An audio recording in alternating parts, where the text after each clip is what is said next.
बिस्मिल्लाहिर्रहमानिर्रहीम। अस्सलाम वालेकुम। आप यूट्यूब चैनल देख रहे हैं और मैं हूं हसन चीमा। नाजरीन, आज हम बात करेंगे कि इमरान खान ने कौन सी ऐसी गलती की है जिसकी वजह से अभी तक उनकी रिहाई मुमकिन नहीं हो सकी। Lieutenant general retired Khalid Naeem Lodhi साहब अपने एक इंटरव्यू में बोल रहे थे कि इमरान खान ने कोई गलती नहीं की, बल्कि उन्होंने कुछ बातें ऐसी की हैं जिनकी वजह से जो है वो अभी तक उनकी रिहाई मुमकिन नहीं हो सकी। नाज़रीन, आप देखें कि ये हमारे इस मुल्क की हकीकत है कि जो भी बंदा इस्टेब्लिशमेंट के साथ नहीं चलता, उस बंदे को हुकूमत नहीं करने दी जाती, या वो बंदा पाकिस्तान में इक़्तिदार में नहीं रह सकता।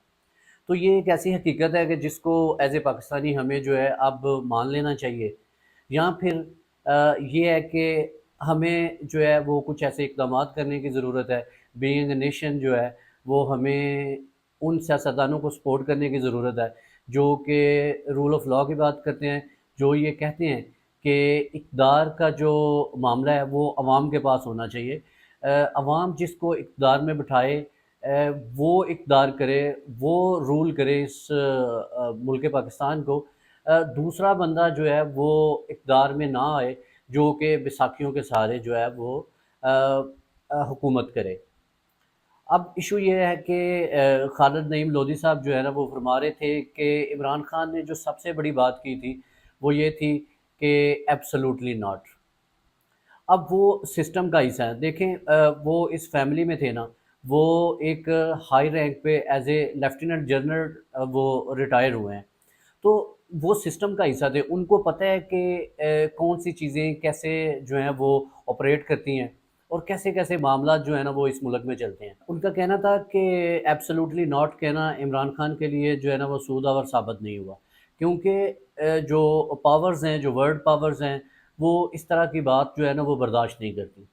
तो उन्होंने ये कैटेगोरिकली कहा कि इमरान खान ने जो जिस तरीके से एब्सोल्युटली नॉट कहा, वो अनडिप्लोमेटिक था, वो डिप्लोमेटिक रवैया नहीं था, या वो डिप्लोमेटिक जो तरीक़ाकार है उसके हिसाब से बात नहीं की गई।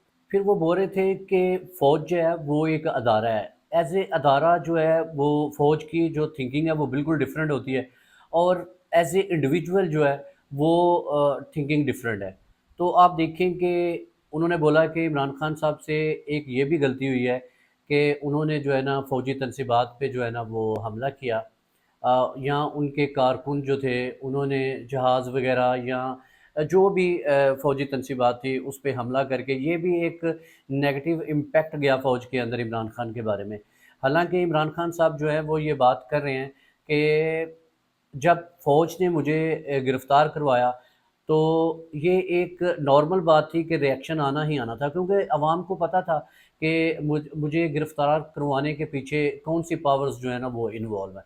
तो ये एक रिएक्शन था पब्लिक का, जिसको ये कंसीडर कर लिया गया कि हमने कोई प्लानिंग की हुई थी, उस प्लानिंग के तहत जो है ना ये सारी जो कार्रवाइयाँ हुई हैं फ़ौजी तनसीबात के ऊपर, ये कोई प्लानिंग नहीं थी। उनका मुतालबा था कि आप जो है वो जुडिशियल कमीशन बनाएँ, तो पानी का पानी हो जाए, दूध का दूध और पानी का पानी हो जाएगा कि कौन रिस्पॉन्सिबल है इस सारे इंसिडेंट का।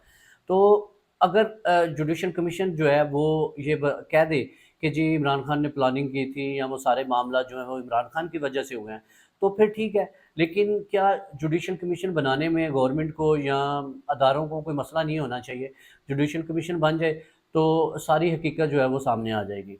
उनका कहना था कि फ़ौज में कोई भी जो है वो सेम पेज पे नहीं होता। देखें, इससे पहले भी बहुत सारी गवर्नमेंट थी जो कि ये कहती थी कि हम जो है ना सेम पेज के ऊपर हैं। इमरान खान साहब भी जो हैं वो भी, मतलब उनके भी जो वज़रा थे, वो ये बड़े धड़ल्ले से कहते थे कि जी हम सेम पेज के ऊपर हैं। लेकिन वो कोई सेम पेज नहीं था, वो जब वक़्त आया तो वो सेम पेज जो है ना वो पता नहीं कहाँ चला गया। तो इसी तरह अब जो मौजूदा हुकूमत है, वो भी इसी तरह जो है वो इस जो है ना वो मामले में फँसी हुई है कि हम भी जो हैं वो सेम पेज के ऊपर हैं।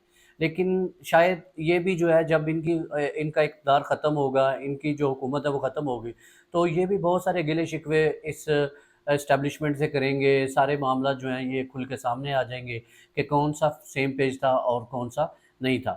नाज़रीन, ये भी इस मुल्क की एक हकीकत है कि 1985 में गैर जमाती इलेक्शन जो हुए थे उसमें एस्टेब्लिशमेंट ने जो है वो इलेक्टेबल्स की एक नर्सरी लगाई थी, और आपने देखा होगा कि 1985 से टिल नाउ ان کے پاس جو بھی 30-40 الیکٹیبلز ہوتے تھے ان کو اشارہ کیا جاتا تھا، اور وہ جو ہے وہ 40-50 سیٹوں والی جماعت کے ساتھ مل کر حکومت بنوا لیتے تھے، اور جب حکومت ان کی مرضی کی بنتی تھی تو وہ ساری چیزیں جو ہیں وہ پھر ان کی مرضی کے ساتھ ہی چلتی رہیں۔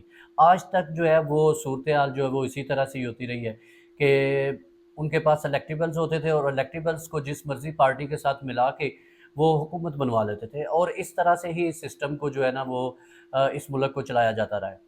ناظرین، 8 فروری کے الیکشن میں اسٹیبلشمنٹ کی سب سے بڑی کیجویلٹی یہی ہوئی تھی کہ عوام کی آندھی نے اس نرسری کو، الیکٹیبلز کی نرسری کو اکاڑ کے پھینک دیا، اور تب سے لے کے جو سیاست ہے وہ عمران خان اور سیاسی جماعتوں کے ہاتھ میں آ گئی ہے۔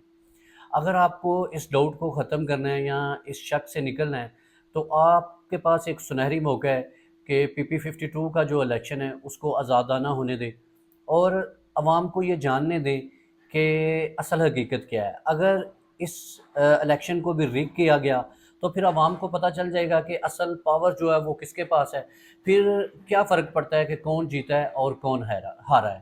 ناظرین، جس ایک شخص کے پیچھے پورا سسٹم لگا ہوا ہے وہ موت کی چکی میں سر اٹھا کر دوڑ رہا ہے، اور یہ اقتدار کے وانوں میں سر جھکائے گونگے بنے بیٹھے ہیں۔